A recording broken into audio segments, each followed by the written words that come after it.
오늘 하나님께서 우리에게 주신 말씀 볼 텐데요. 창세기 4장 3절에서 16절 그리고 25절 말씀 저와 여러분이 교독하고 25절은 같이 읽도록 하겠습니다. 세월이 지난 후에 가인은 땅의 수산으로 제물을 삼아 여호와께 드렸고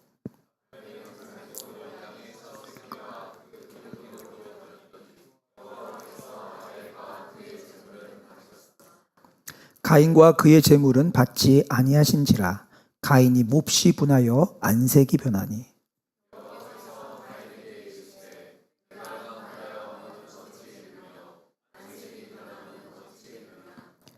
내가 선을 행하면 어찌 낯을 들지 못하겠느냐 선을 행하지 아니하면 죄가 문 앞에 엎드려 있느니라 죄가 너를 원하나 너는 죄를 다스릴지니라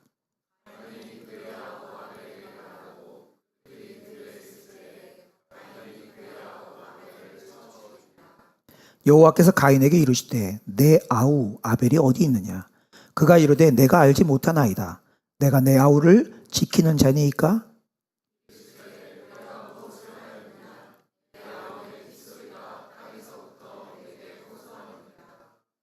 땅이 그 입을 벌려 내 손에서부터 내 아우의 피를 받았은즉 내가 땅에서 저주를 받으리니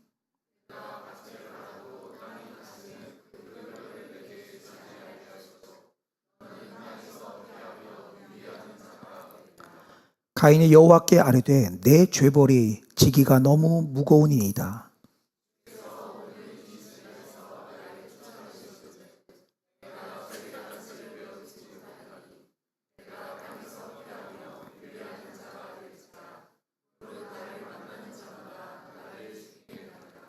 여호와께서 그에게 이르시되 그렇지 아니하다. 가인을 죽이는 자는 벌을 7배나 받으리라 하시고 가인에게 표를 주사 그를 만나는 모든 사람에게서 죽임을 면하게 하시니라.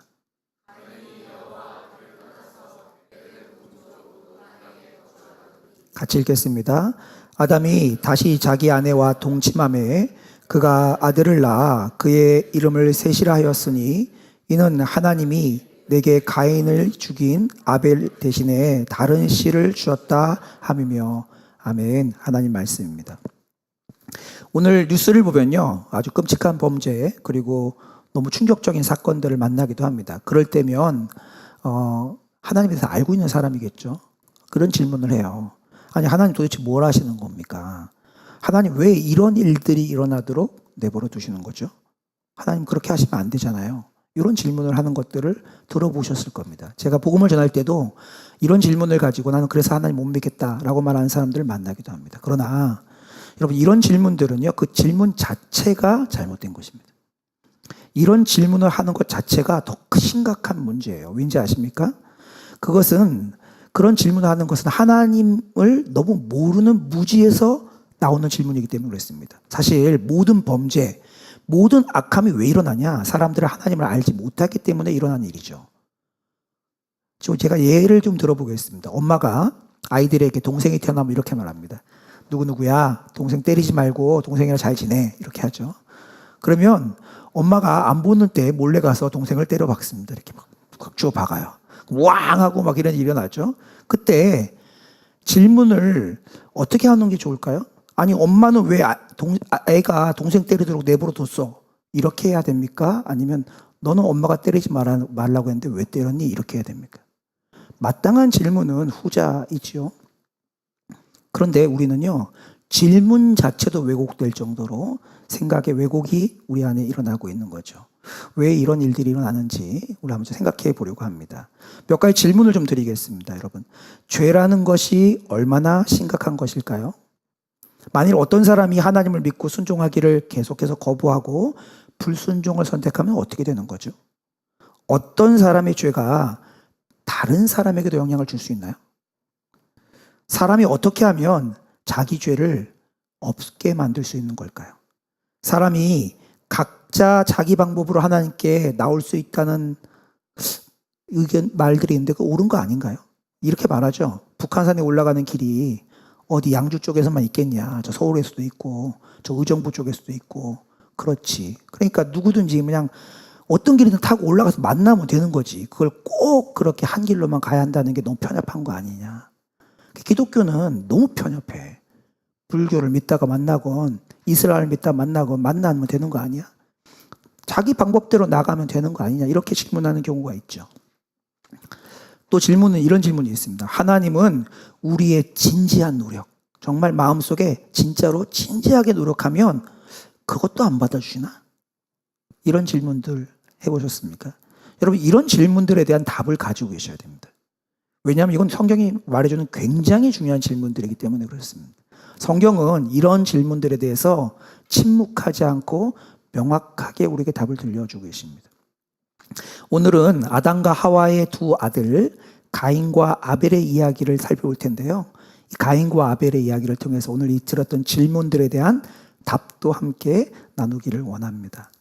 여러분, 아담과 하와가 에덴 동산에서 쫓겨난 이후에 아담과 하와는 물론이고 아담과 하와뿐만 아니라 그의 자녀 가인과 아벨까지도 만나게 된 그들의 삶의 숙명이 있습니다. 그게 뭐죠?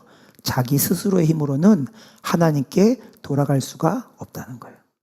하나님께서 불칼을 두시고 그리고 천사를 두서 그 가는 길을 막았잖아요. 하나님께 돌아갈 수가 없게 됐습니다.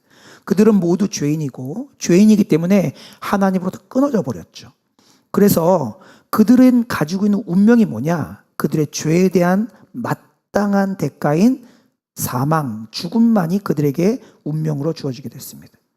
하나님으로부터 끊어진 상태인 그 아담과 하와가 낳은 자녀들, 가인과 아벨도 똑같이 에덴 동산 바깥에서 그들이 할 수 있는 일은 아무것도 없었습니다. 근데 그때 하나님께서 지난주에 살펴봤던 것처럼 이들이 하나님께 돌아갈 수 있는 길을 계획해 주셨어요. 하나님이 계획해 주셨습니다. 오늘 본문에 기록되어 있지는 않지만 하나님께서 아담과 하와에게 말씀하셨던 게 분명합니다. 어떻게 하나님께 다가갈 수 있는지를 말씀해 주셨는 게 틀림없이 분명한 것 같습니다. 제가 왜 이렇게 말씀드리는지 성경적 근거를 좀 말씀드릴 거예요. 근데 한번 질문을 가지고 계속 찾아가 보시기 바랍니다. 그리고 아담과 하와는 그의 아이들인 가인과 아벨에게도 어떻게 하나님께 나가야 되는지를 분명히 알려줬던 것 같습니다. 아마도 하나님이 이렇게 말씀하셨던 것 같아요. 하나님께 나가려면 반드시 하나님께 제사할 짐승을 가지고 와야 된다. 그리고 그 짐승을 죽여서 피를 흘리며 나가야 한다라고 말씀하셨을 거다라고 저는 생각합니다. 제가 왜 그런지 좀 이따가 제가 믿는 이유를 말씀드리겠습니다. 근데 여기 한 가지 분명히 할 게 있는데요. 여러분, 짐승을 대신 죽여서 죄를 대신할 수는 없습니다. 왜요? 사람의 죄에 대한 대가로 하나님이 요청하시는 것은 사람의 죽음, 사망이기 때문에 그렇습니다. 그런데 왜 하나님께서는요, 그들에게 그런 짐승을 죽여서 나오는 피의 제사를 말씀하셨던 것일까요?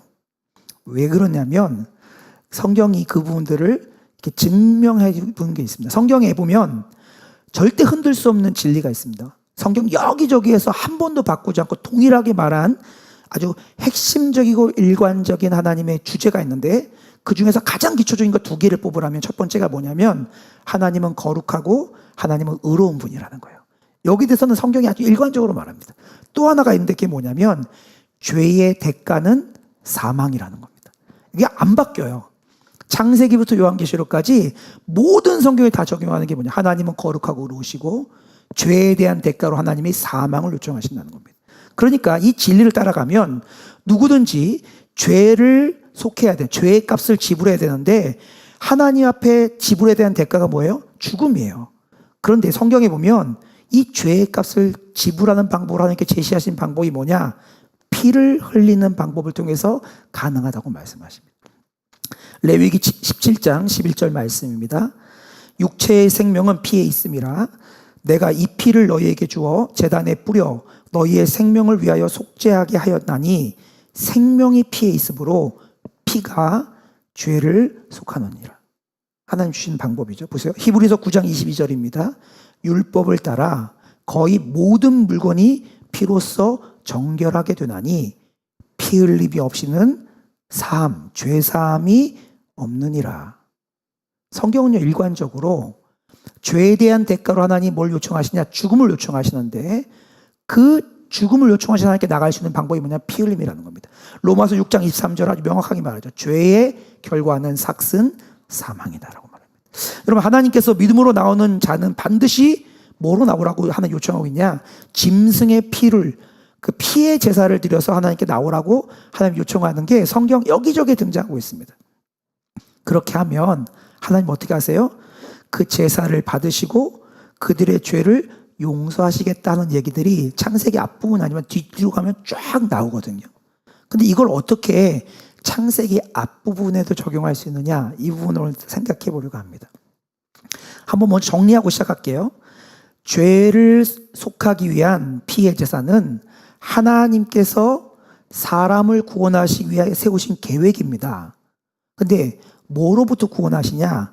세 가지로부터 구원하는, 첫 번째는 사단에게서 구원하고, 두 번째는 죄로부터 구원하고, 세 번째는 사망으로부터 구원합니다. 이 세 가지가 인간이 가지고 있는 운명이에요. 피할 수 없는 운명. 근데 그 방법으로 하나님 뭘 쓰셨냐?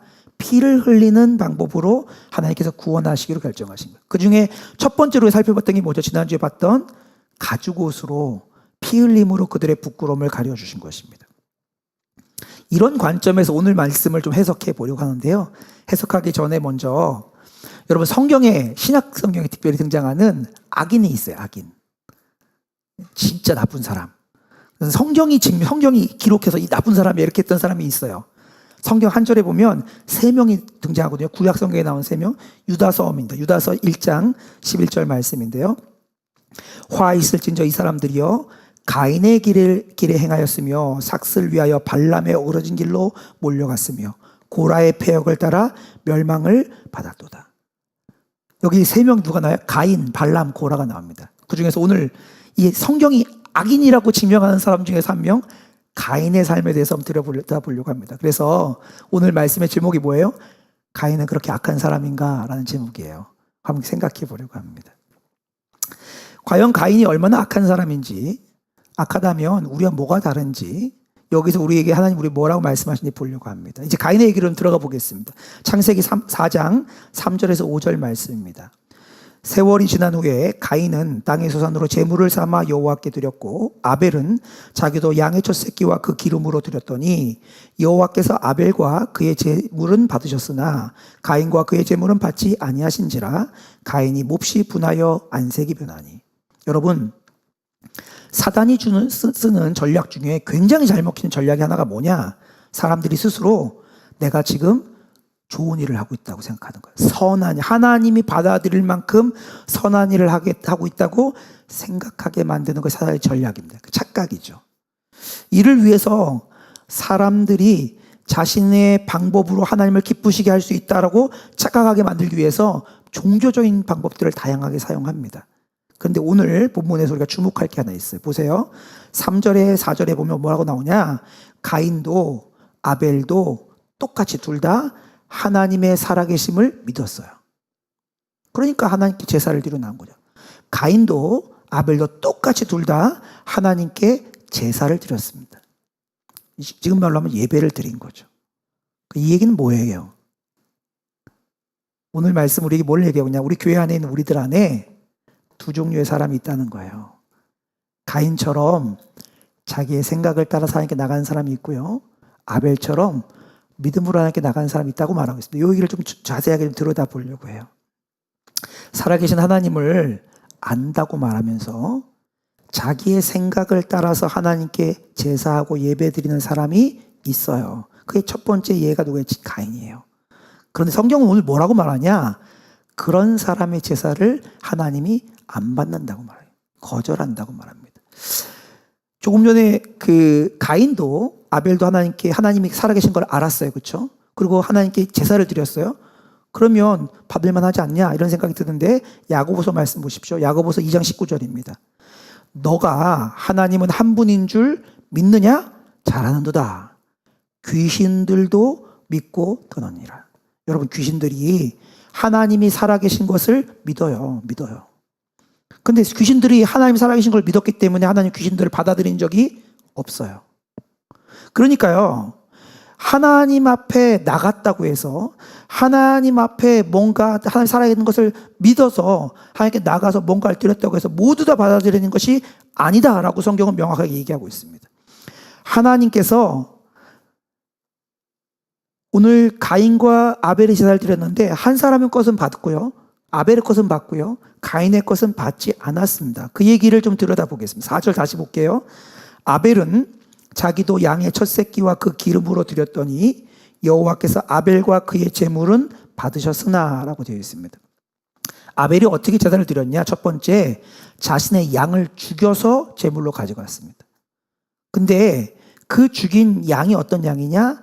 그 어미 양의 첫 번째 어린 양이었어요. 첫 번째 새끼를 죽인 거죠. 새끼를 죽였는데 어떻게 죽였냐? 피를 흘려 죽였어요. 왜요? 기름을 분리해냈거든요. 그 각을 뜬 거죠. 그러니까 그 기름과 함께 피를 흘리는 제물을 가지고 나온 것입니다. 이 질문은 이겁니다. 왜 아벨은 하나님께 이러한 제사를 드렸을까요? 두 번째 질문은 이것입니다. 하나님께서 아벨의 제사를 받으셨나요? 받았다고 말하거든요. 그런데 왜 아벨은 이런 제사를 아벨에게 드렸던 것일까요? 하나님은 왜 그런 제사를 또 기쁘게 받으셨던 걸까요? 반대로 하나님께서는 가인의 제물과 가인의 제사는 받지 않았다고 합니다. 창세기 4장 5절입니다.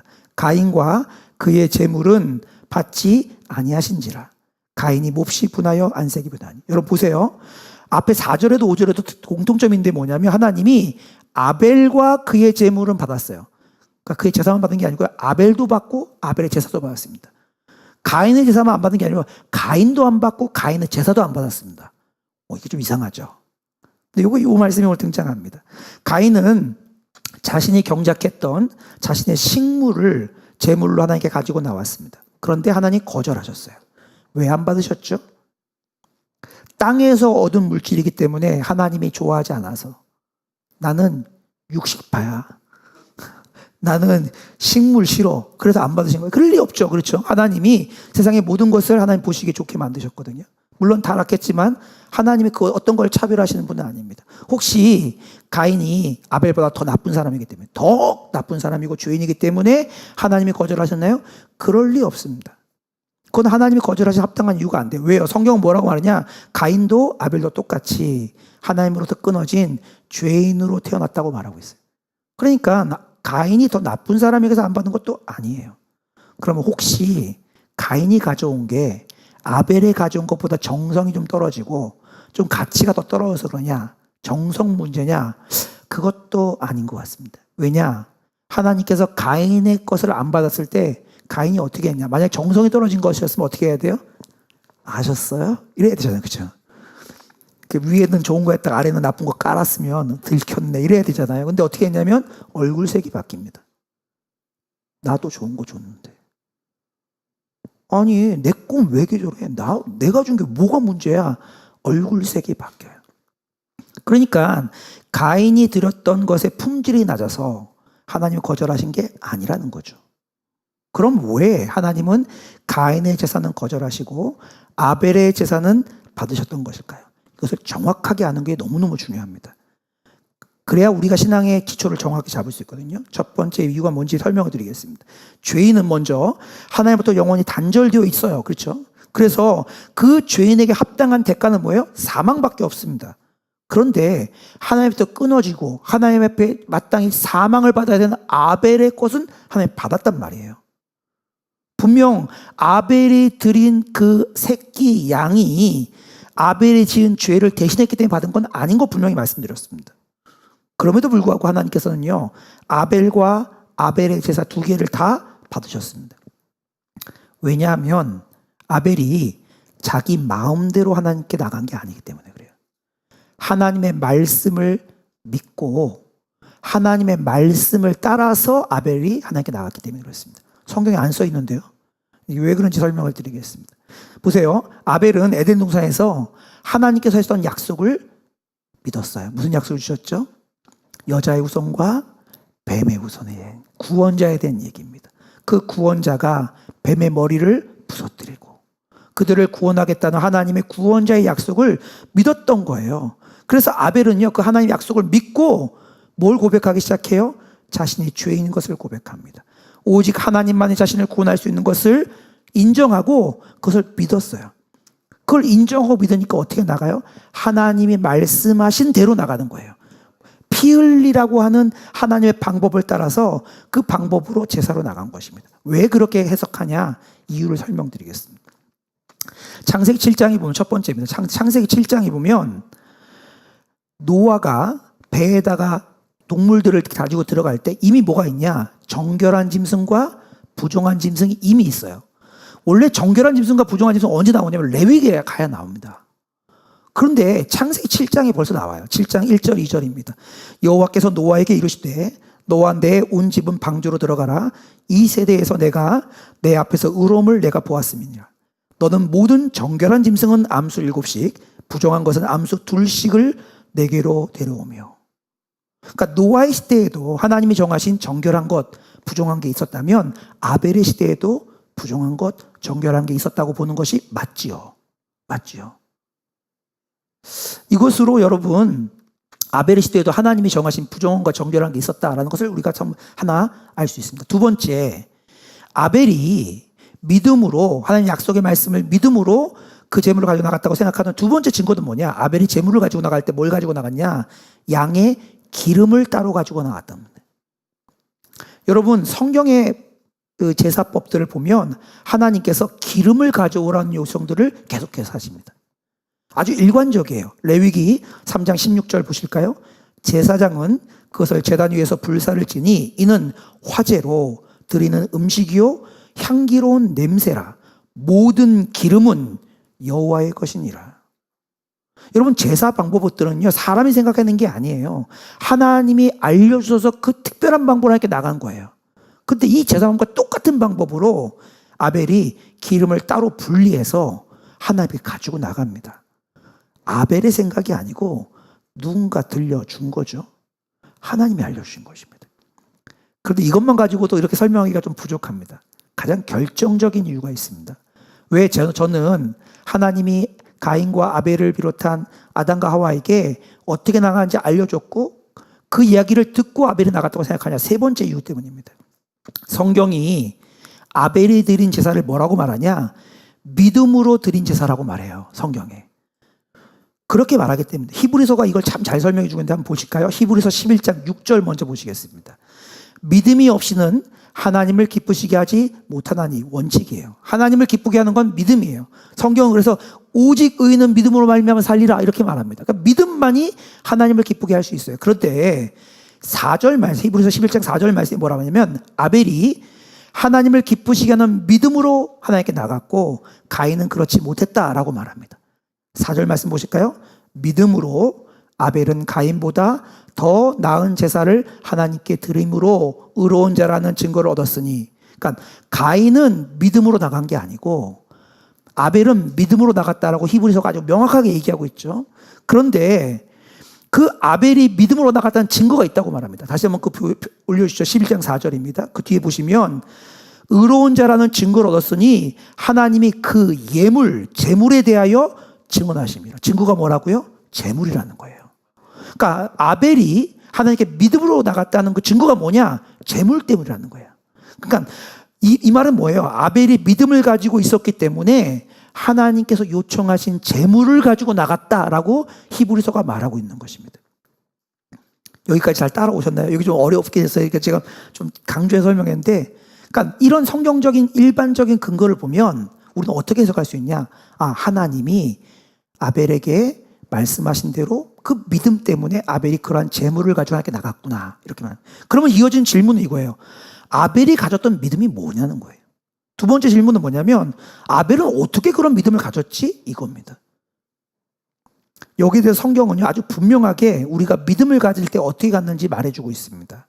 로마서 10장 17절입니다. 그러므로 믿음은 들음에서 나며 들음은 그리스도의 말씀으로 말미암느니라. 그러니까 성경 말씀에 따르면요 하나님의 말씀으로 가르쳐 주셔서 그것을 믿는 것 외에는 하나님 앞에 합당한 믿음은 없다는 거예요. 그러니까 하나님 말씀에 해주셨기 때문에 믿는 것, 이게 믿음이거든요. 그런데 아벨이 믿음으로 말미암아 제사를 드렸다고 했잖아요. 그럼 그 믿음은 어디 생겼어요? 말씀을 들은 거죠. 누가 들려주셨어요? 하나님이 알려주신 거죠. 그래서 아벨이 가지고 나간 재물이 그 믿음의 증거라면, 아, 하나님이 아담과 하와, 가인과 아벨에게 어떻게 나가는지 말씀해 주셨고, 그 말씀 때문에 아벨은 그 제물, 동물을 죽인 피해 제사로 나갔구나라고 해석할 수 있다는 겁니다. 여기까지 따라오셨나요? 이게 좀 복잡하긴 한데 이 부분을 정확하게 이해하셔야 됩니다. 결국 이 말은 어떤 결론을 가지게 되냐? 하나님이 말씀한 게 아니라면요, 그 어떤 방법이라 할지라도 그것이 아무리 거룩하고 고결하고 대단한 대가를 지불한 것처럼 보인다 할지라도 하나님이 받으시는 믿음이 될 수 없습니다. 이게 중요해요. 가인과 아벨의 얘기는 그 얘기를 들려주고 있어요. 하나님 말씀을 따라 나간 게 아니면 그것이 아무리 거룩해 보여도요, 하나님 안 받으세요. 사람이 스스로 사람의 방법으로 하나님께 나오는 거 하나님 거절하신다고요. 사람으로 말미암은 그 어떤 것도 절대로 하나님이 기뻐하시는 믿음으로 받을 수가 없어요. 이게 성경이 여기저기를 다 열어서 일관적인 것을 모아보면 나오는 결론입니다. 제가 신약 성경을 지금 많이 안 들여다보고 있긴 한데 성경은 계속 이것을 증명하고 있습니다. 이런 말씀의 근거 위에서 우리는요, 아벨의 제사가 하나님의 주신 말씀을 듣고 믿었기 때문에 드린 제사, 바로 순종이었다고 결론을 지을 수 있는 겁니다. 만약 그렇지 않았다면 하나님의 아벨의 제사도 어떻게 했을까요? 거절하셨죠. 왜? 죄의 삭은 사망이니까요. 마땅한 형벌은 죽음이니까요. 그렇다면 이제 두 번째 질문으로 넘어가야 됩니다. 왜 그러면 하나님은 가인의 제사는 거절하셨는가? 이겁니다. 가인은 분명히 똑같이 아벨과 함께 하나님 앞에 나왔습니다. 하나님 살아계신 거 알았어요. 제사를 드렸어요. 그런데 하나님 앞에 나오면서 자신이 죄인이란 사실을 인정하지 않았어요. 그 증거가 뭐냐? 하나님 말씀하신 방법이 아닌 다른 방법으로 나간 거예요. 하나님의 방법 대신에 자신의 생각에 옳은 대로 자기의 방법으로 하나님께 나간 거예요. 이 말은 무슨 말이냐? 바꿔 말하면 가인은 하나님을 믿지 않았어요. 하나님 약속을 그대로 믿지 않고 믿을 만큼만 믿은 거예요. 하나님이 주신 말씀의 방법을 그대로 신뢰하지 않고 내 방법도 괜찮아 하고 자신의 방법을 붙잡았던 거죠. 이것이 바로 하나님이 가인을 거절하신 이유입니다. 여러분, 우리가 함께 계속 공부해 왔는데요, 하나님께서 아담과 하와가 만든 옷을 거절하신 거 기억하시죠? 그 나뭇잎 옷을 거절하셨습니다. 왜 거절하셨죠? 거절하신 이유는 옷의 퀄리티가 떨어져서가 아니었어요. 그들이 가지고 있는 생각, 그들 나름대로의 노력으로 어떤 방법으로도 하나님께 받아들일 수 없다라는 것을 보여주시기 위해서 하나님께서 아담과 하와의 옷을 거절하시고 오직 하나님으로부터 비롯된 방법의 옷을 입혀주신 것이죠. 가인과 아벨의 경우에도 똑같습니다. 하나님께서 가르쳐 주신 믿음의 방법이 아니면 하나님께 받아들여질 수 없다라는 것을 아벨의 제사를 받고 가인의 제사를 거절하심으로 보여주고 있습니다. 하나님은요, 아벨이 하나님을 믿고 하나님의 방법으로 나왔기 때문에 기쁘게 받으신 거고, 가인이 하나님의 방법을 신뢰하기보다 자신의 방법으로 나왔기 때문에 가인의 제사를 거절하신 것입니다. 여기까지가 사람들한테 논쟁이 많은 하나님 왜 가인의 것은 거절하고 아벨의 것은 받으셨는가? 제가 나름대로 성경 안에서 정직하게 들여다봤을 때 저의 결론입니다. 이 원리를 가지고 이제 우리의 것으로 들어가겠습니다. 성경은 하나님은 변하지 않는다고 말합니다. 가인과 아벨의 시대의 하나님이 지금도 동일한 하나님이에요. 오늘도 똑같은 분이에요. 하나님은 지금 우리에게 더 이상 양을 죽여라, 동물을 잡아라 이렇게 말씀하진 않으시죠. 그러나 똑같이 지금도 하나님께 나오는 사람들은 오직 하나님께서 제시하신 방법으로만 나가야 합니다. 그때만 하나님이 받아주세요. 하나님이 우리를 위해서 예비하신 어린 양 예수 그리스도를 통하지 않고는 하나님께 나갈 수 있는 길이 없다라고 성경은 아주 명확하게 얘기하고 있습니다. 만약에 하나님이 예비하신 방법, 하나님이 제시하신 방법이 아닌 다른 방법으로 나오면 하나님 어떻게 하실까요? 가인의 제사를 거절하셨던 것처럼 우리도 거절하십니다. 참 두려운 말이지만 정확하게 들으셔야 돼요. 많은 사람들이요, 어떻게 해서든지 하나님에게 돌아가고 싶습니다. 하나님, 모든 선한 것의 근원 되시는 하나님의 그 은혜를 누리고 싶어요. 그래서 열심히 노력하고 시간을 쏟습니다. 굉장히 거룩해 보이는 일들조차도 거기다 집어넣어서 하나님의 그 축복을 받고 싶은 거죠. 그래서 교회 열심히 가고 헌금을 많이 하고 착한 일을 하고 그리고 이웃을 돕고 어떤 봉사활동들을 하고 착하고 선한 사람이 되려고 노력하는 등 여러 가지 다양한 노력들을 기울입니다. 근데 죄송하지만 이러한 방법으로는 하나님께 나아갈 수 없습니다. 이것이 가인과 아벨의 이야기예요. 예수 믿고 그것이 우리의 삶의 결론으로 나타날 수는 있지만 그 방법이 우리가 하나님께 나아갈 수 있는 길이 될 수는 없다라고 말합니다. 성경 우리가 가인과 아벨처럼 태어날 때부터 죄인으로 태어난다고 말합니다. 생명의 근원이신 하나님께 끊어진 상태로 태어난다고 말해요. 그러니까 가인과 아벨이 하나님께 돌아갈 수 없었던 것처럼 우리도 똑같이 우리의 방법으로는 하나님과 단절된 관계를 회복할 수 있는 길이 없어요. 요즘에 참 좋죠. 신디사이저 막 이렇게 악기 해갖고 하면 음악을 막 틀면 안 믿는 사람도 오면 막 기도하고 싶어요. 막 마음이 막 울렁울렁거리고 막 그런 게 있어요. 그렇죠? 근데 아무리 눈물 펑펑 흘리고 아무리 마음에 감동이 있어도 하나님의 방법으로 나가지 않으면 하나님 우리를 받지 않으십니다. 성경은 명확하게 얘기해요. 그래서 억지로 분위기 만들어서 기도하는 거 제가 싫어합니다. 그 우리를 속여요. 수련회 가면 굉장히 막 어둡게 만들어 놓고 막 분위기 막 이렇게 막 해갖고 막 옛날부터 생각했다 나쁜 짓 다 생각나게 해갖고 막 나 나쁜 놈이야 막 이렇게 해갖고 하는 그거가 우리의 방법이 될 수 없어요.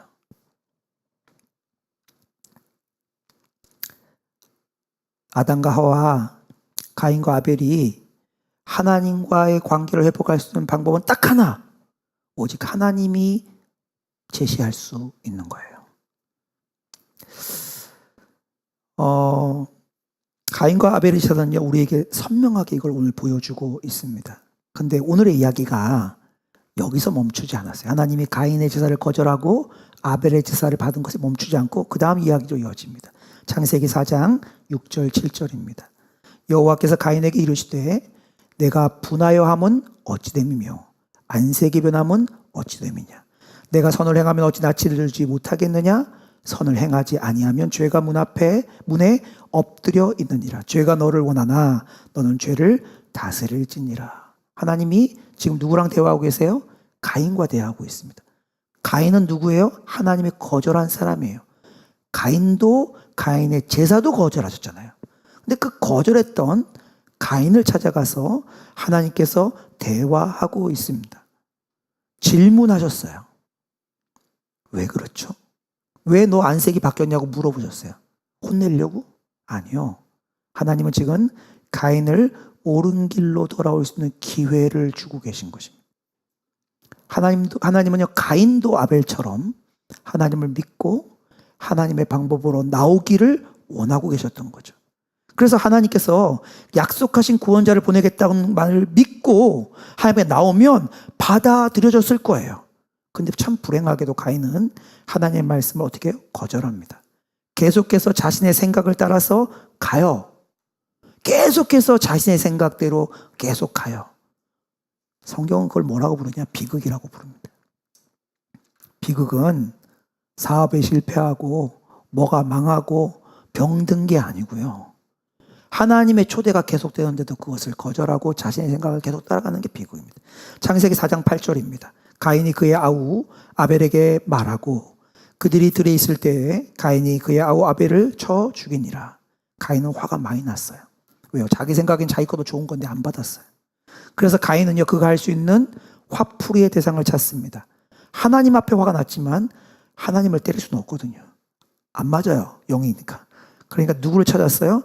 대신해서 동생을 불러다가 죽입니다. 여러분, 가인은요 명확하게 하나님을 따르잖아요. 하나님 말씀하신데도 그 말씀을 거절한 거죠. 가인은 지금 아담과 하와가 동산에서 그랬던 것처럼 지금 누구를 따르고 있어요? 사탄을 따르고 있는 거예요. 오늘날 많은 사람들이 가인과 비슷합니다. 하나님을 따르기를 거부하다가 결국 자신도 모르고 누구를 따라요? 사탄을 따라가면서 그 끝이 어디로 갑니까? 사람을 해치는 곳으로 갈 경우가 많아요. 하나님에 대한 반역의 결과는 정말 끔찍합니다. 굉장히 많은 경우에 잔인한 폭력으로 발전되게 됩니다. 이게 그냥 일어나는 게 아니고요. 하나님을 거절한 것의 결과예요. 어떨 때는요, 그렇게 폭력적이지 않지만 무정하고 이기적인 것으로 좀 소극적으로 나타나기도 합니다. 그러나 여러분 한 가지 기억하셔야 돼요. 그것이 소극적으로 나타나건 적극적으로 폭력적으로 나타나는 관계없이 그 결과는 항상 비극입니다. 그 형태가 어떠하건 관계없이 그 끝은 항상 어디로 가냐? 다른 사람을 해치는 것으로 가요.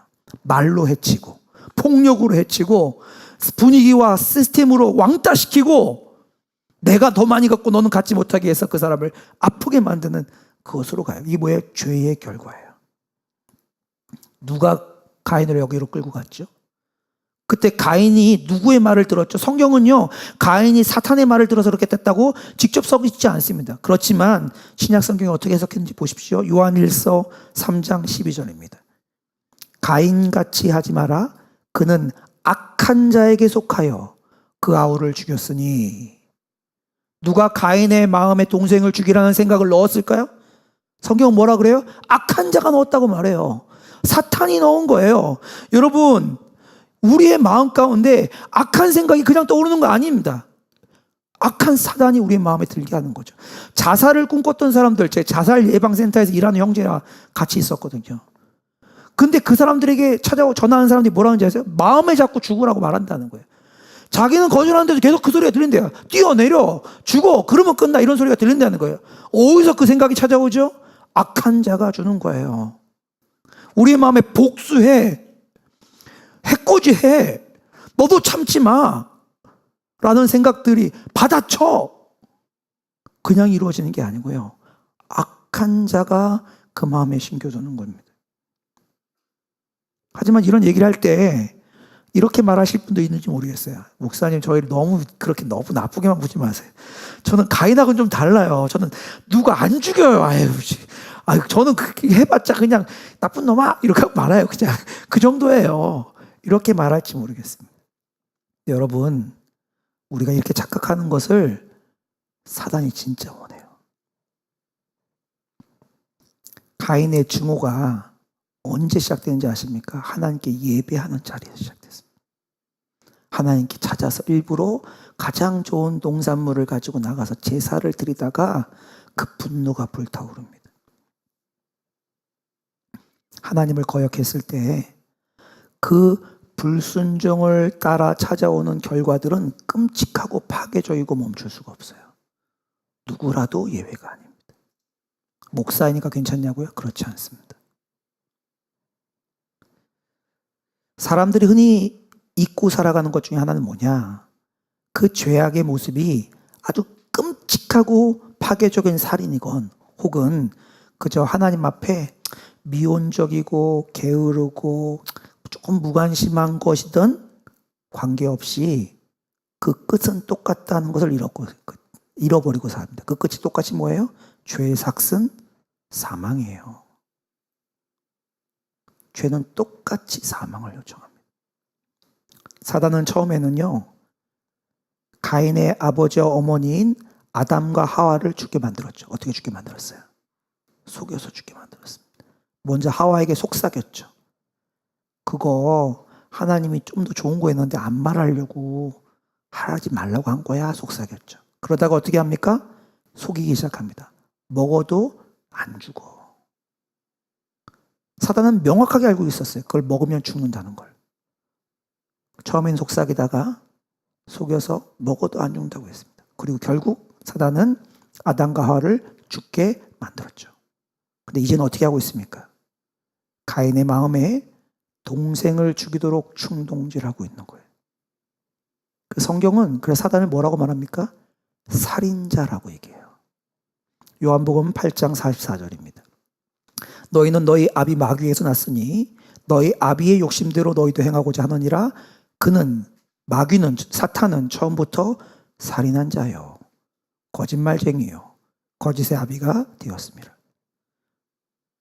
여러분 분명히 아셔야 됩니다. 사탄의 본 그 특징이 뭐냐? 살인자예요, 살인자. 사탄은 모든 사람들을 증오합니다. 그래서 자기가 가야 되는 영원한 형벌의 장소로 그 모든 사람을 끌고 가고 싶어요. 사망의 장소로 끌고 가고 싶어요. 사탄이 우리를 속이는 이유가 이거예요. 뭐 하려고? 죽이려고. 이게 목적이에요. 사탄은 지금 이 시간에도 사람들의 마음 가운데 하나님 말씀 믿지 마, 하나님 말씀 따라가지 마 라고 여러 가지 다양한 방법으로 우리에게 말합니다. 목적은 하나예요. 죽이는 거예요. 잠언 14장 12절 말씀입니다. 어떤 길은 사람이 보기에 바르게 보이지만 그 필경은, 마지막은 사망의 길이니라. 속이는 거예요. 괜찮아, 이게 더 좋은 거야. 죽이려고 하는 겁니다. 가인은요, 하나님 모르게 동생을 죽였어요. 자기 생각에는 은밀히. 그런데 하나님은 모든 걸 알고 계셨죠. 하나님께서 이미 가인이 아벨을 죽인 걸 알고 계신데 이렇게 하십니다. 9절입니다. 여호와께서 가인에게 이르시되, 가인을 찾아가셨어요. 가인에게 말을 거십니다. 내 아우 아벨이 어디 있느냐? 그가 이르되, 내가 알지 못하나이다. 내가 내 아우를 지키는 자니까 왜 나한테 물어보세요? 이렇게 말하는 거죠. 여러분, 이 질문을 하실 때 하나님은 가인이 이미 아벨을 죽인 걸 알고 계셨어요. 이 모든 장면을 보고 계셨어요. 모든 순간에 모든 곳에 계시는 분이에요. 하나님은 가인이 이토록 막 나가는 순간에도 막 나가는 거죠. 하나님 앞에. 하나님 거짓말하면서 내가 지키는 자예요? 따지는 그 순간에도 하나님 뭐 하고 계신지 아십니까? 가인을 초청하고 계세요. 왜 질문하셨어요? 돌아오라고, 돌이키라고, 회개할 기회를 주시는 거예요. 은혜를 베풀고 계시는 것입니다.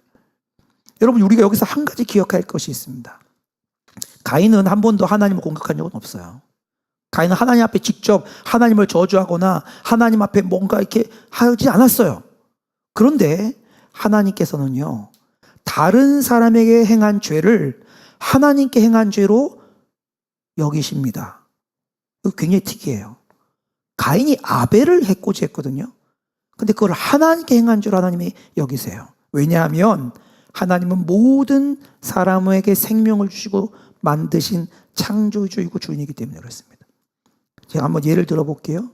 여러분, 만약에 어떤 사람이 술에 한뜩 취해갖고 여러분의 배우자나 부모님을 향해서 못할 말을 막 하고 막 이상한 짓을 막 하면 괜찮죠? 내가 아니니까. 아니요, 더 열받아요. 나한테 한 건 참는데 내 배우자한테, 우리 애한테, 우리 부모님한테 한 건 못 참아요. 왜 그렇죠? 그게 소속되어 있는 관계의 특징입니다. 그러니까 하나님이 모든 사람의 생명의 주인이기 때문에 다른 사람에게 행한 어떤 악함은 사실은 누구를 향한 공격이죠? 하나님을 향해서 한 공격이에요. 비록 우리가 죄인으로 태어나서 하나님께 단절되어 있다 할지라도 하나님은 여전히 우리를 생각하시고 고려하십니다. 우리의 소유주이세요. 우리가 비록 죄인일지라도 하나님 우리에게 관심이 있으세요. 가끔 보면 애들 중에 완전히 삐뚤어진 애들이 있습니다. 부모의 마음을 완전히 문드러지게 만드는 애들이 있죠. 그래도요, 그 아이를 부모는 생각하죠. 고려하죠. 마찬가지예요. 하나님은 여전히 사람의 주인이십니다. 가끔 도둑이 들어서 저희 집에 이런 게 있는데 이런 거 훔쳐갈 수 있죠. 그렇죠? 그럼 저는 없고 사라졌어요. 그러면 이 물건의 주인은 도둑입니까? 접니까? 여전히 제 거예요. 사단이 사람을 속여서 하나님의 사람이었던 아담과 하와를 속여서 사람을 하나님으로부터 도둑질해 갔습니다. 그러나 여전히 주인은 하나님이세요. 그러니까 하나님께서는 다른 사람을 향해서 범하는 죄를 향해서 어떻게 여기시냐? 하나님을 향해서 하는 죄를 여기는 거예요. 우리는 말 함부로 하면서 다른 사람 마음 후벼 파는 거 괜찮은 거라고 생각해요. 다른 사람 마음에 상처를 주고 공격하는 거 아무것도 아닌 거라고 생각해요. 그렇지 않습니다. 성경은 그렇게 않다고 말하고 있어요. 왜냐하면 모든 것이 하나님의 소유이기 때문에 그렇습니다. 가인은요, 하나님의 사람인 아벨을 죽였어요. 그 결과를 직면해야 했습니다. 사망이죠. 그런데 하나님이 그 즉시로 그 결과를 직면하도록 하지 않으셨어요. 바로 죽여서 데려가지 않으셨다고요. 왜죠? 하나님은 기회를 주고 계신 거예요. 돌이키죠. 그러나 기회가 하나님 오래 참으로 주시지만 영원히 계속되지는 않습니다. 그 대가를 반드시 지불할 날이 온다라고 성경은 얘기하고 있어요. 그리고 죄의 대가는 어떤 죄와 관계없이 다 동일하게 사망입니다. 다른 무엇으로도 죄에 대한 대가를 대신할 수 없어요. 그렇게 기회를 주셨는데도 불구하고 가인은 마지막까지도 하나님의 말씀을 거절해요. 하나님을 따르지 않습니다. 4장 16절입니다. 가인이 여호와 앞을 떠나서 하나님을 떠나버립니다. 에덴 동쪽 놋 땅에 거주하더니. 여러분, 가인은요, 하나님을 떠났어요. 사단의 길을 선택했어요. 회개하려고 하신 하나님의 말씀을 거절하고 회개하지 않았습니다. 죄로부터 돌이키지 않았어요. 여러분, 이거를 뭐라고 부르냐? 신약 성경은 악인이라고 부른 거예요. 가장 악한 악인 3명을 부르는데 그중 한 명이 가인인데, 가인의 악함은 뭐냐? 동생을 죽인 게 아니고요. 하나님이 돌이키라 기회를 주시는데 거절하고 하나님의 제안을 거절하고 계속적으로 사단을 붙잡은 거예요. 회개하려 하지 않은 거예요. 그것이 악인의 특징입니다. 이것이 용서받지 못하는 죄예요. 성경은 아주 명확하게 얘기하고 있습니다. 그럼 가인은 그런 하나님을 따르지 않고 거절한 것으로 어떤 결과를 만나게 될까요? 창세기 4장 17절에서 24절에 보면 가인의 후손들의 얘기가 나오거든요. 가인들의 후손들은요, 가인의 본보기를 따랐습니다. 하나님을 마음을 모시지 않고 그저 삶의 주변의 물질들의 육신적인 것에 자신의 마음을 드립니다. 그래서 그들이 뭐 하냐면 도시를 세우고 가축을 기르고 연장과 악기를 만들었다고 말합니다. 보실까요? 17절입니다. 아내와 동침함에 그가 임신하여 에녹을 낳은지라 가인이 성을 쌓고 뭐 했어요? 도시를 건설한 거예요. 인류 최초의 도시 성을 쌓은 사람이 나옵니다. 지금으로 치면 뭐예요? 시장이에요. 대통령이 된 거예요. 두 번째 볼까요? 20절입니다. 아단은 야발을 낳았으니 그는 장막에 거주하며 가축을 치는 자의 조상이 되었고 가축을 치는 축산업을 이룬 사람이 됩니다. 축산업의 선구자가 된 거죠. 지금으로 치면 뭐예요? 사업에 성공한 거. 놀라운 비즈니스맨이 된 겁니다. 지금으로 치면 일론 머스크, 워런 버핏이 된 거예요. 놀라운 사람이 된 거죠. 21절입니다. 그의 아우의 이름은 유발이니 그는 수금과 통소를 잡은 모든 자의 조상이 되었으며 음악으로 명성을 떨친 사람이 나옵니다. 음악의 아버지가 되었어요. 마이클 잭슨, 세계의 어떤 놀라운 사람이 된 거예요. 놀랍죠? 또 볼까요? 22절 볼까요? 실라는 두발 가인을 낳았으니 그는 구리와 쇠로 여러 가지 기구를 만드는 자요. 최첨단 기술을 가지고 최첨단 발명을 한 사람입니다. 최첨단 기술 도구를 세상에 영향을 끼치는 사람. 젠슨 황. 여기 나온 거잖아요. 여기 사람이요. 그렇죠? 놀라운 업적을 이루었어요. 세상에다 마음을 다 두었어요. 세상에 성공을 이뤄낸 사람들입니다. 그런데 성경은 뭐라고 말하는지 아십니까? 가인의 후손들의 마음은 물질에 머물러 있었다라고 말합니다. 하나님의 부르심 앞에 그들의 마음을 두지 않고 세상에 성공을 이뤘는지는 모르겠지만 하나님 앞에 마음을 두지 않은 악한 자의 모델을 따라갔다고 말합니다. 말씀을 묵상하는데 정말 두려운 일이 있었습니다. 오늘날 정말 많은 그리스도인들이 이 가인의 후손들이 쌓은 업적을 자신들의 자녀가 갖기를 원해요. 하나님 좀 떠나도 그렇게 되면 좋겠다. 성경은 그것을 재앙이라고 말합니다. 저주라고 말해요. 여러분, 그들의 잘못의 본질은 물질 자체가 문제가 아닙니다. 하나님을 멀리하고 물질의 삶을 쏟아낸 거예요. 정신과 시간을 자신의 쾌락, 만족을 위해서 쓴 거예요. 하나님께 관심이 없고 그럴 시간도 내어드리지도 않고 하나님은 마음에 안중이 없어요. 중요하지 않아요. 가끔 죄책감 들 때 한 번쯤. 그 정도. 이 사람들도 하나님 알았습니다. 근데 그들이 가지고 있는 표현은 왜 무관심한 거예요. 여러분, 이것에 보이지 않는 결론이 뭔지 아십니까? 그들은 사단의 지배 아래서 그대로 살고 있었습니다. 여러분, 불순종이 세상에 가져온 결과는 끔찍해요. 너무나도 끔찍합니다. 아담과 하와가 죄로 인하여 아담을 쫓겨났을 때 모든 사람들은 죄인으로 태어나기 시작합니다. 그리고 그 결과가 뭐예요? 그의 첫째 아들은 살인자가 되고 그의 둘째 아들은 살인당해서 죽습니다. 그의 첫째 아들은 끝까지 하나님께 등을 돌리지 않습니다. 하나님의 길 대신에 자신의 길로 갔어요. 하나님을 알지 못했고 하나님의 진리를 찾으려 하지도 않았습니다. 죄악으로 가득 찬 길을 따라 살게 되었어요. 사단의 거짓말이, 사단의 그 살인자의 거짓말이 그들의 인도자가 된 것이 가인의 결과이고 가인의 후손의 결과예요. 여러분, 이게 성경이 우리에게 보여주고 있는 거예요. 겉모습은 성공이에요. 근데 그들은 하나님께 돌아오기를 거절했어요. 하나님은 계속해서 기다리셨습니다. 하나님 그 즉시 그들을 다 멸망시킬 수 있음에도 불구하고 그들에게 멸망시키지 않고 기다리십니다. 돌아오기를 기다리신 거예요. 언제라도 아벨처럼 돌아오면 박드시기로 마음을 정하시고, 그런데 끝까지 거절합니다. 그리고 그것이 그들의 운명이 됩니다. 여러분, 이렇게 하나님께 돌아오는 걸 성경은 뭐라 그래요? 회개라고 부릅니다. 회개는 뭐냐? 회개는 기본적으로 마음의 변화가 일어나는 거예요. 어떤 변화가 일어나냐? 하나님께 대하여, 자기 자신에 대하여, 자신의 죄에 대하여 자세를 변화시키는 거예요. 어떻게 바뀌는 거예요? 하나님, 당신은 옳습니다. 나는 틀렸어요. 저는 지금까지 잘못 살았습니다. 제 안에는 아무런 소망이 없어요. 저는 그걸 인정합니다. 이게 회개예요. 가인에게도 그의 후손들에게도 이 기회가 있었는데 그것을 거절했습니다. 그래서 한 명은 죽임당하고 한 명은 죽였어요. 그리고 하나님 떠나가 버렸습니다. 인류는 실패했습니다.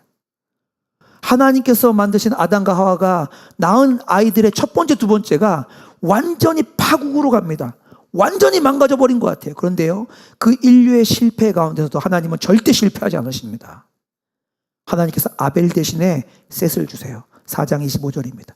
아담이 다시 자기 아내와 동침하매 그가 아들을 낳아 그의 이름을 셋이라 하였으니 이는 하나님이 내게 가인이 죽인 아벨 대신에 다른 씨를 주었다 하며.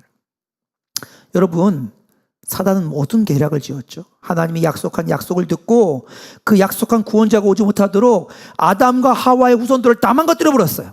원래 구원자는 누구를 통해서 와야 돼요? 아벨을 통해서 와야 돼요. 그런데 아벨을 죽여버렸어요. 하나님의 계획이 망가진 것처럼 보입니다. 이것으로 하나님의 계획을 실패한 것일까요? 그럴 수 없습니다. 하나님은 절대 어떤 것으로도 하나님의 계획을 실패하지 않으세요. 그 약속을 포기하거나 바꾸는 일이 없습니다. 아벨이 죽자 하나님이 인류는 망가진 것처럼 보이자 그 자리에 하나님이 셋을 보내주십니다.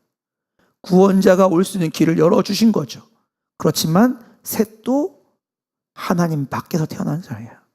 그러나 셋은 아벨이 그랬던 것처럼 하나님을 믿음으로 하나님께 나갔던 자입니다. 그래서 셋을 통해서 하나님께서 그 구원자의 이야기를 이어가게 되십니다. 이게 오늘 창세기 4장의 이야기입니다. 많은 사람들은 창세기 4장을 어떻게 이해하냐? 악한 가인, 선한 아벨의 이야기라고 생각합니다. 그러나 성경에 오늘 보면 오늘 성경은 우리에게 악하디 악한 가인을 소개하고 있는 것도 아니고 선하디 선한 아벨을 소개하는 것도 아닙니다. 그들은 모두가 에덴 동산 바깥에서 죄로 인해 하나님께 끊어진 죄인이라고 말합니다. 창세기 4장 우리에게 뭘 말하냐? 그 죄인들을 두고 볼 수 없는 사랑이 많으시고 은혜로우신 하나님을 소개하고 있습니다. 그렇게 거절하고 그렇게 발로 차버리고 하나님을 외면하는 우리를 향해서 찾아와서 질문하시고 기다려주시는 하나님을 소개하고 있습니다. 소망 없는 우리를 향한 인류의 멸망이 온 것 같은 그 절망의 순간에 셋을 예비하시는 하나님의 신실하신 은혜와 사랑이 창세기 4장에 가득 담겨 있습니다. 이것이 저와 여러분을 향한 하나님의 초대입니다. 우리가 하나님께 나갈 수 있는 근거는 우리의 열심 아니에요. 우리가 어떤 일을 해왔기 때문에 아닙니다. 목사이거나 장로이거나 권사이거나 선교사이거나 우리 가문에 순교자가 있다고 해서 그런 일이 일어날 수 없습니다. 오직 하나, 주님께서 예비하신 길만이 우리가 하나님께 나갈 수 있는 길입니다. 근데 그 길을 하나님께서 활짝 열어주셨습니다. 언제라도 아벨처럼 믿음으로 나아가면 주님은 우리를 의롭다고 인정해 주시는 겁니다. 이 은혜를 누리시는 저와 여러분 되시기를 주님의 이름으로 축복합니다. 이제 함께 잠깐 찬양하도록 하겠습니다. 오늘 주신 말씀 붙잡고 이 찬양 주님을 보게 하소서 함께 찬양합니다.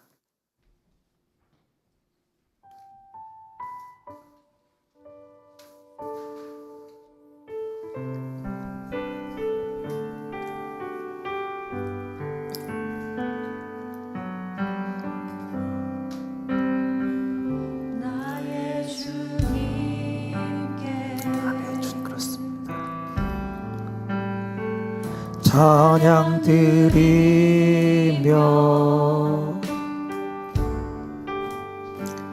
그 크신 사랑 주님 제 감사해. 어두움 속에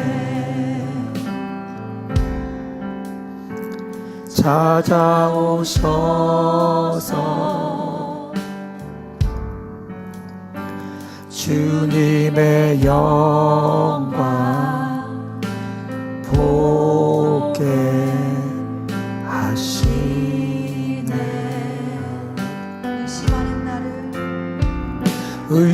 의심하는 나를 손 내밀어 잡아주시며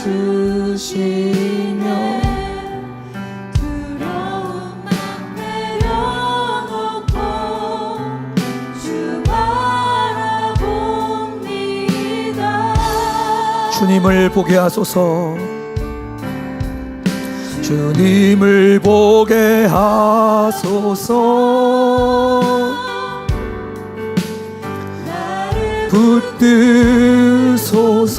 붙드소서. 내 뜻과 내 생각 내려놓고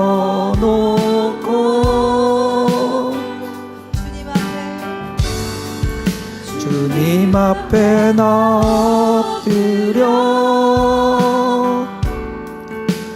강의 등성 기다리니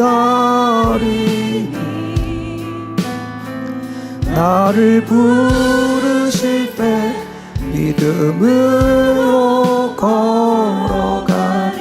주님을 보게 하소서. 주님을 보게 하소서. 나를 붙드소서. 내 뜻과 내 생명 내려놓고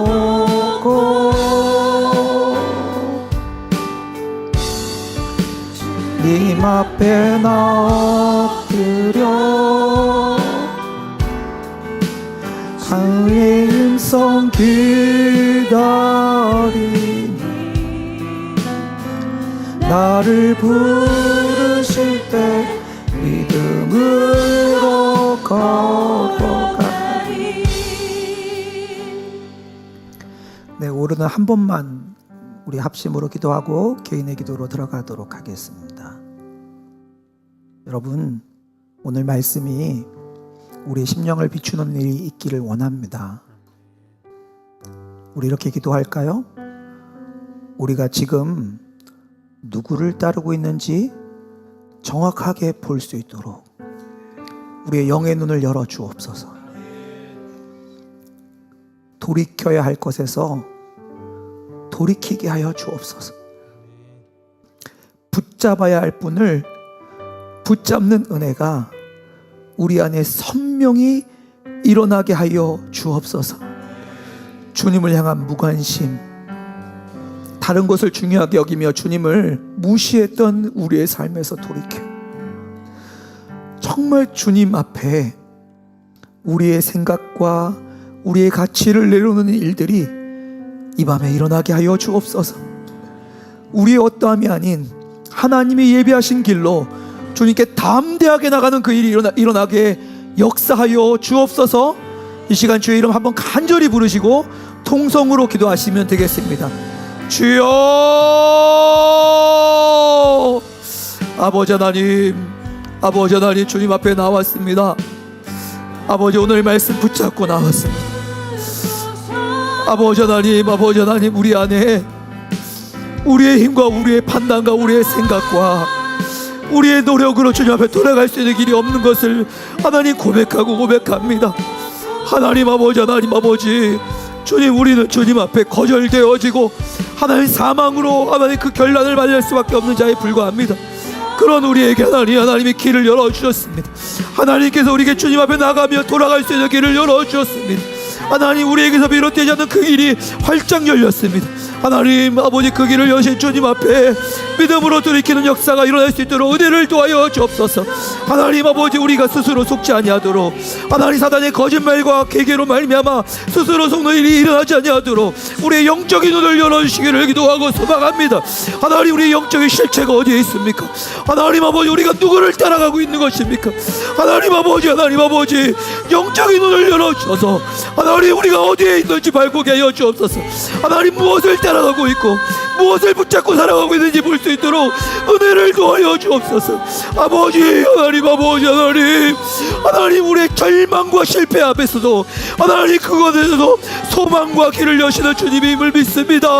아버지 하나님, 주님께 나온 모든 성도들 하나님의 은혜 안에서 참된 길을 발견할 수 있도록 영적인 눈을 열어주소서. 성령께서 비추어주소서. 하나님, 헛된 것, 악한 것, 두려운 것으로부터 돌이킬 수 있도록 아버지 은혜를 도하여 주옵소서. 우리를 찾아오시고 우리의 이름을 부르시고 우리에게 질문하시며 하나님, 우리를 아버지 돌아오라 말씀하시는 하나님 주의 말씀을 듣는 역사가 하나님 이 밤에 일어나게 하여 주소서. 그저 그렇게 익숙한 대로 살지 않게 하여 주시며 하나님, 내 뜻과 내 생각대로 살지 않게 하여 주시고 아버지 하나님 주의 뜻을 따라서 믿음으로 살아갈 수 있도록 아버지 은혜를 도하여 주시기를 기도하고 소망합니다. 하나님 아버지, 이 밤에 하나님 영광의 빛을 비추어 주셔서 진리의 빛을 비추어 주셔서 하나님, 우리의 힘으로 살아왔던 신앙생활 내려놓고 아버지 주님이 예비하신 길로 나가는 역사가 우리 가운데 분명히 일어날 수 있도록 은혜를 도하여 주셔서 아버지 하나님, 아버지 역사하여 주셔서 마땅하게 우리의 심령을 갈피셔서 수술하여 주셔서 거룩함으로 들이키게 하여 주소서. 하나님의 예배하신 길로 나가게 하여 주소서. 하나님만 바라보는 눈이 활짝 열리게 하여 주소서.